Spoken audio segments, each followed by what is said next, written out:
having been over in Iraq and deployed to a war, knowing that if something were to happen to me or to any of my fellow soldiers over there, that they won't be left there, that they'll always come home. When you're young and you're involved in operations, you're invincible. You don't think about things like that, even when they happen to friends.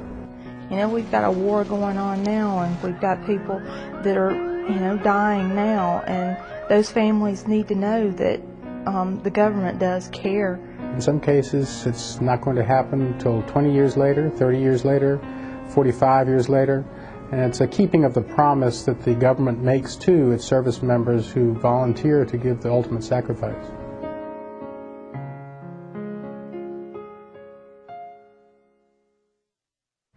When you enlist in the military, you recognize one day you might be put in harm's way. You understand some will fall on the battlefield while others will endure captivity in enemy hands. To all of us in uniform, America makes a solemn pledge: no one left behind. But there are still more than 88,000 service members listed as missing in action. In this recon, we look at the ongoing efforts to fulfill that pledge, to bring them all back home, from the conflicts of today to the wars of our parents and grandparents.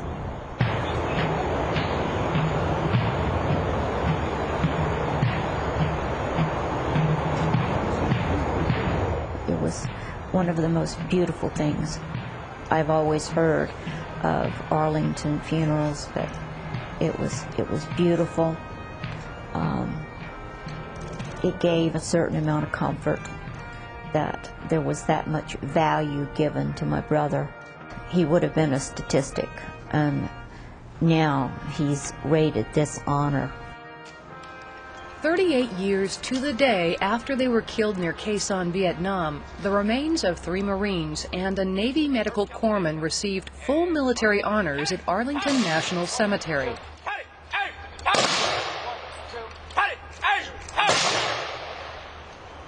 The 4 were part of Breaker Patrol, a 7-man team scouting for North Vietnamese Army infiltration routes into South Vietnam. The night of May 10, 1967, 30 to 50 North Vietnamese stumbled onto them. A fierce firefight broke out. An attempt was made to rescue the patrol by helicopter.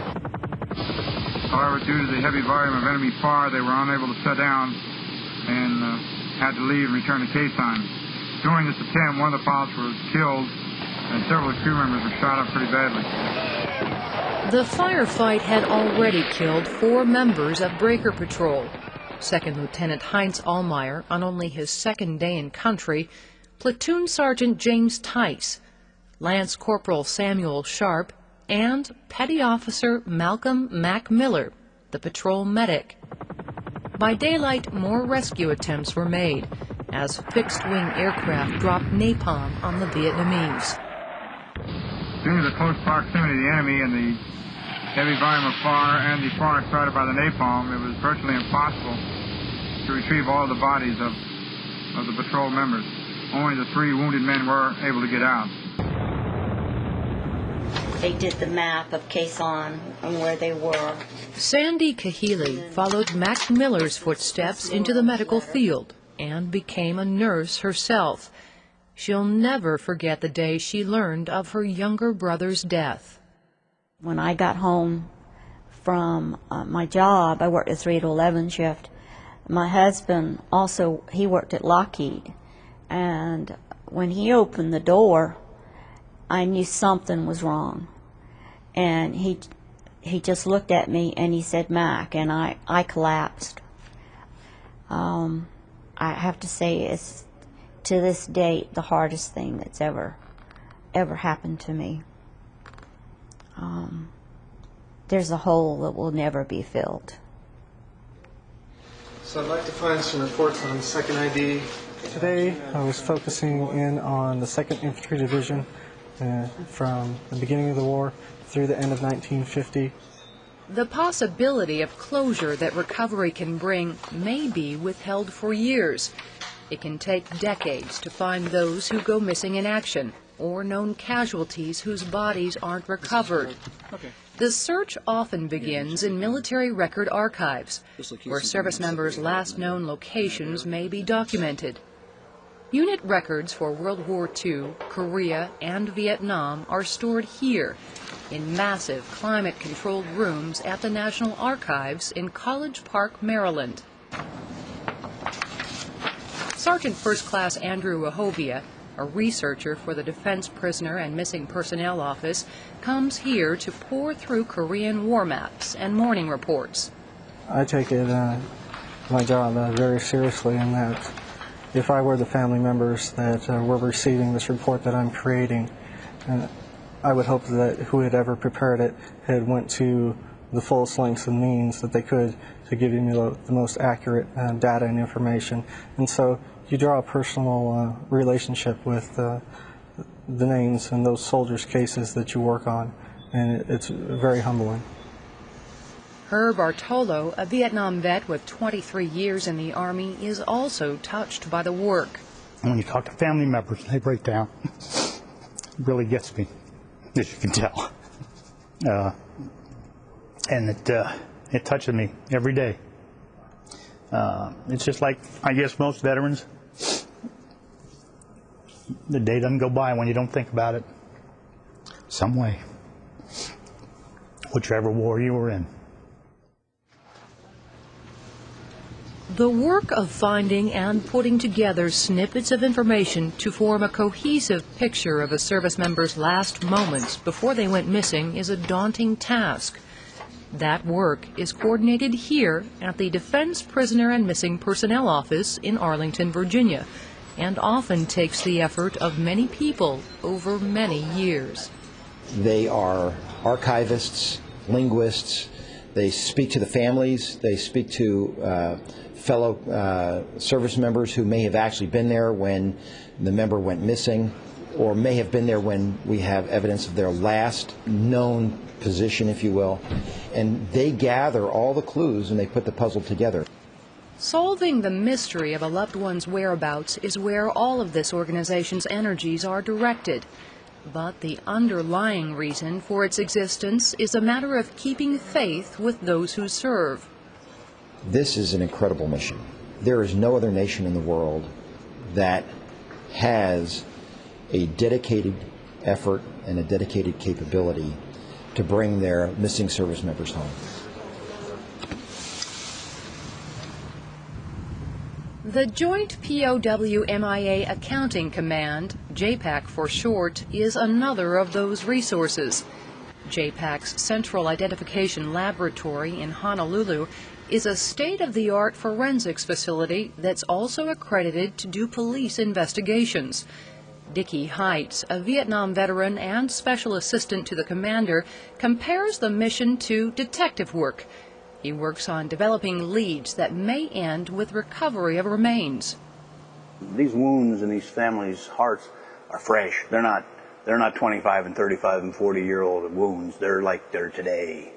And when they talk about their loved ones, if it's a brother, for example, it's like they saw him yesterday in their mind's eye, and they think about him every day, and they want to know, what's being done to try to find him. People in this business are used to saying that it's like doing a crossword puzzle, putting a crossword puzzle together, except we don't have the picture on the front of the box. Up next, we'll hear from team members who set out to solve that puzzle and bring the missing all back home.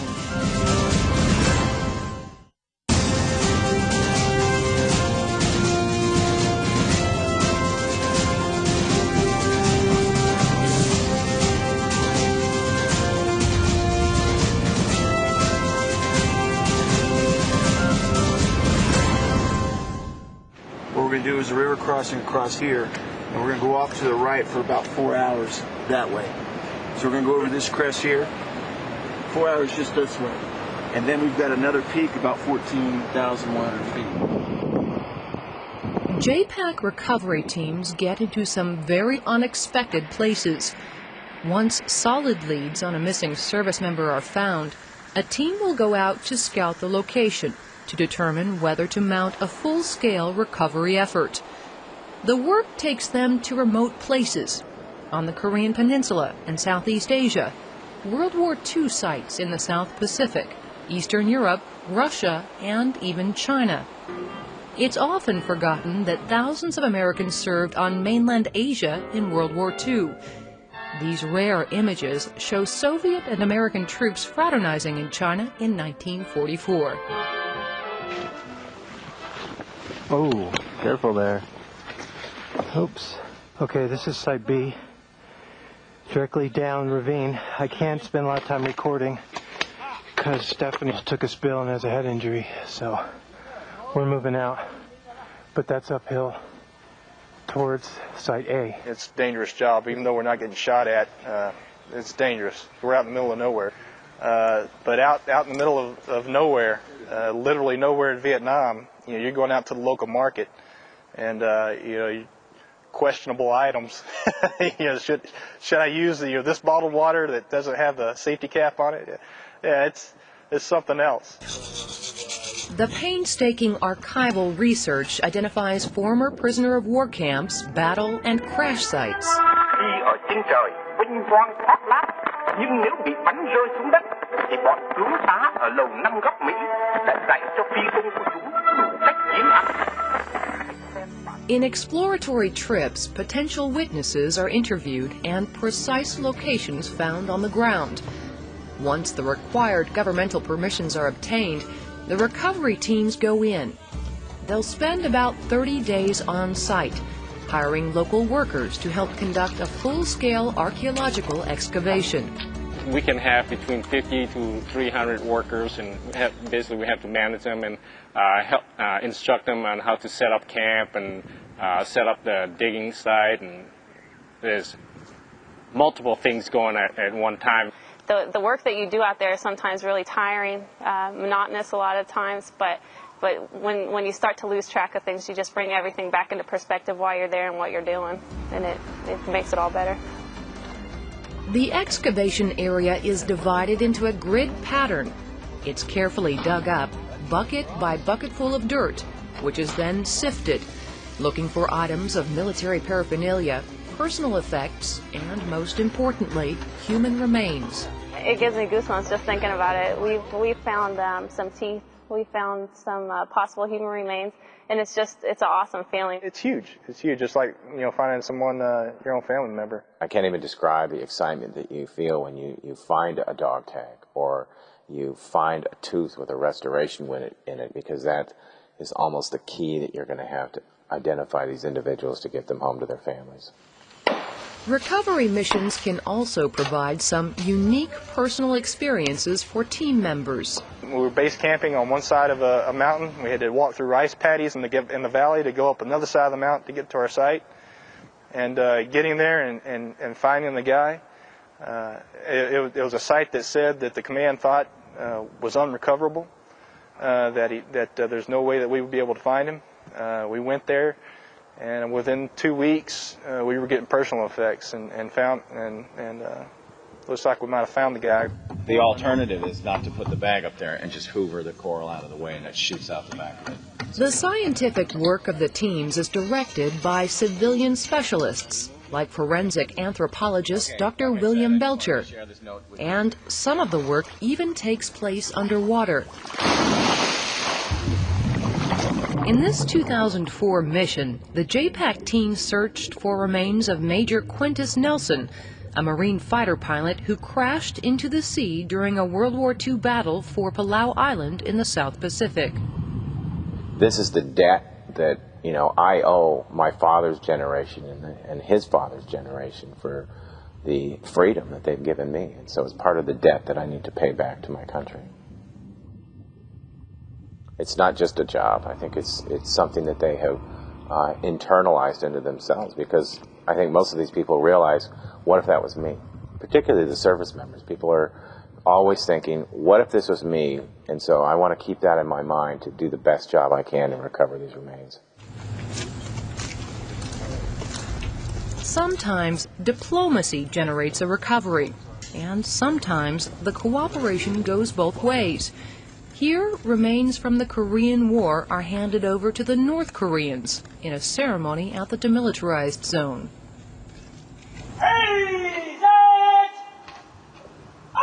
However a recovery is made, remains of American service members are brought to Hawaii and accorded full military honors. They're brought to JPAC's renowned Central Identification Laboratory. Here, the forensics process begins. To prevent any personal bias from affecting their conclusions, scientists at first have no knowledge of the cases they work on. They're just given the case number. They check the material out and they begin working on it to separate it into the number of individuals, determine the sex, the age, the race, and the stature or height of the individual. When DNA testing is required, small pieces of tooth or bone are shipped to the Armed Forces DNA Identification Laboratory in Rockville, Maryland, for analysis and identification. I think that most of us that consider the possibility of going somewhere and not coming home, and I know how I feel personally, and I know in speaking to other folks that have been in that same position, one of the things that is foremost in your mind is if something does happen, will you let my family know? Will you tell them as much as you can about what actually happened? Technicians here specialize in mitochondrial DNA. It's distinct and separate from nuclear DNA, which makes us all individuals. You have only one copy of nuclear DNA per cell, and it's very large. Mitochondrial DNA, on the other hand, are in these little organelles called mitochondria, which are the powerhouses of the cell. They drive the energy for the cell that it needs to do its job. And there are hundreds of these little organelles and hundreds of copies of mitochondrial DNA in those organelles. The sample is first cleaned thoroughly. Then, in a complex series of processes, mitochondrial DNA is extracted and amplified, or copied, many times. Mitochondrial DNA lasts much longer than nuclear DNA. It's identical through the generations on the mother's side of a family. Your mother's mother, your mother, and you have identical mitochondrial DNA. The DNA is treated with dyes, viewed under fluorescent light, and eventually turned into a computer graph showing a sample's deviation from the baseline for comparison. Then those results are compared to a blood sample given by a maternal relative. It tends to take much longer than dramatizations programs like CSI might lead you to believe. There are some cases that take years in order to put them into completion, where you can actually send out a report that puts them up for an identification. The mostly civilian workers here in Rockville, like those in Honolulu, work blind. They know very little about the case they're analyzing until the very end of the process. You feel responsible for the people who these bones are. You feel like it's your responsibility to help find their name because they don't have a name, and that's like the most important thing you can have is your name. And so moving somebody from a burial that's unknown or just a location where they're stored that they're unknown to being placed in a casket with a name, that has to be the most important part. Not far from the DNA lab is a repository that's making the identification process easier for current soldiers, sailors, airmen, and Marines. Almost all of us in service now have DNA samples on file here. The facility has been in place since 1992 and now holds 4.5 million samples. Some of them were used to identify September 11th victims at the Pentagon. Relatives of unidentified casualties no longer have to endure the stress of giving a blood sample for comparison. Well, I think it's important to note that we are a very valuable service for our military and for the survivors of our military casualties. Because of our repository and the ability to have a reference available for comparison, we can help bring closure to families and resolve issues about identification that may not be able to be resolved otherwise.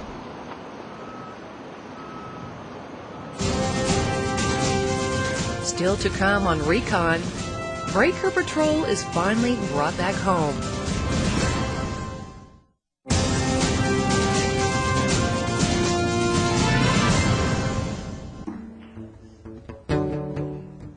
My dad was a very special person, and because of the circumstances of his loss, the conflict itself, things that were going on around there, my reaction was to grow up pretty quickly and to mature pretty quickly. I can definitely say that it impacted my life like nothing else has since. Pam Kane wants to know what happened to her father, Air Force Colonel Oscar Moderer. His A-1 bomber went down in Laos in 1966. Fellow pilots saw him parachuting into the jungle. He may have been captured, but he has never been fully accounted for. He's one of what are called last known alive cases. A lot of people, friends of mine even, will say, well, you know, it's been 40 years. Why don't you just let it go? Why can't you move on from this? And I just need to let people know that you can't. People that would just as soon not hear from us anymore and wish we would go away, well, there's an awful lot of silent majority in this country and an awful lot in the active duty community who are thankful we're here. So if I can still be of help, give me a call back. Thank you. Bye-bye. Ann Mills Griffith's brother, Lieutenant Commander James Mills, disappeared on a reconnaissance mission over North Vietnam in 1966. He's also never been found. For 28 years, she's been executive director of the League of POW MIA Families, fighting to keep awareness of POWs and MIAs alive since before the end of the Vietnam War. Ms. Griffiths understands that protecting intelligence sources can slow or block release of full information to families. She understands government sometimes can't publicly release all the facts. Where our loved ones were missing, for instance. We weren't in Laos and Cambodia, so how can anybody be missing in Laos and Cambodia, or certainly captured there? It's great to be back home at March. In 1973, American POWs were released. There were scenes of joyous homecomings. But Vietnam left bitter social divisions in the country. At this Operation Homecoming Parade in San Francisco, Army cameras photographed returning POWs and anti-war protesters. Ms. Griffiths thinks that divisiveness should remain in the past. There's no point in, pointing fingers and casting blame about who was right in the war or how it was fought or the tactics used. What we need now is while family members, close family members, as is the case in the Vietnam War, are still living, we'd like to have those answers. Family members we spoke with tell us the passage of time doesn't diminish the desire to find closure or to learn the whereabouts of missing loved ones. Colonel George Gagnon says the Defense Prisoner and Missing Personnel Office is very careful not to release information prematurely. Whatever is shared with families must be verified. We give them factual data, and we try not to let them draw their own conclusions, because sometimes the conclusions that they draw and the conclusions that we're drawing may not be consistent. We try to help them understand what we understand. We don't want to lead them in a direction unless we have certainty that the direction we're leading them is going to lead to their loved one. When the report patrol returned, the 3 surviving members returned to Khe Sanh, it was noted that they only had approximately 20 rounds between them, and that because of the fire, it would have probably been the last attempt made to get them out. 4 members of Breaker Patrol didn't make it out, and there was no chance to recover the bodies of 2nd Lieutenant Heinz Allmeyer, Sergeant James Tice, Lance Corporal Samuel Sharp, and Petty Officer Mac Miller. I never knew him, but when you have a family that remembers them and keeps them alive and part of the family, the next generations, they still remember too. Sandy Kahili would often tell her daughter about her Uncle Mac as she grew up. As an adult, Dana Fisher set about creating a scrapbook that chronicled his life. And she found she could reach out and contact people who had known the uncles she never met through a Vietnam Wall website, virtualwall.org. And just to hear the stories from them and reading their tributes and knowing that it's been that many years ago and these people are still thinking about him and they still remember him and they still visiting at that wall. And then, a few years ago, a hopeful sign. They wanted DNA samples. And for me, that was a trigger that they may have some information. They were getting close, that they wanted DNA samples. Followed several months later by official notification. I collapsed again, and I said, it's almost like it's happening all over again. It's just like, you know, opening the door and getting my brother's name, Mac, and I had to go home. All 4 Breaker Patrol families agreed. The joint memorial service at Arlington National Cemetery would take place on May 10, 2005, the anniversary of the day that each lost a cherished family member, a day for mourning and commemoration. Scores of Vietnam veterans also turned out to pay their respects. If you remember a man's name, it's the greatest honor you can give him. If you remember his life, he goes on in history. Lance Corporal Sharp's remains would be buried in his native California. The other 3 side by side here in Arlington. I have a place now to go to. My brother is in the United States. He's home.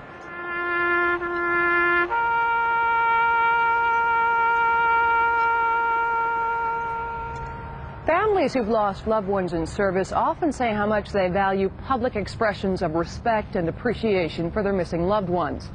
In Washington, D.C., the monuments are one expression of that appreciation. So are the efforts of the dedicated servicemen, women, and civilians laboring in archives, jungles, and mountains around the world, trying to bring their missing colleagues back home. I'm Master Sergeant Daniela Marcus. This has been Recon.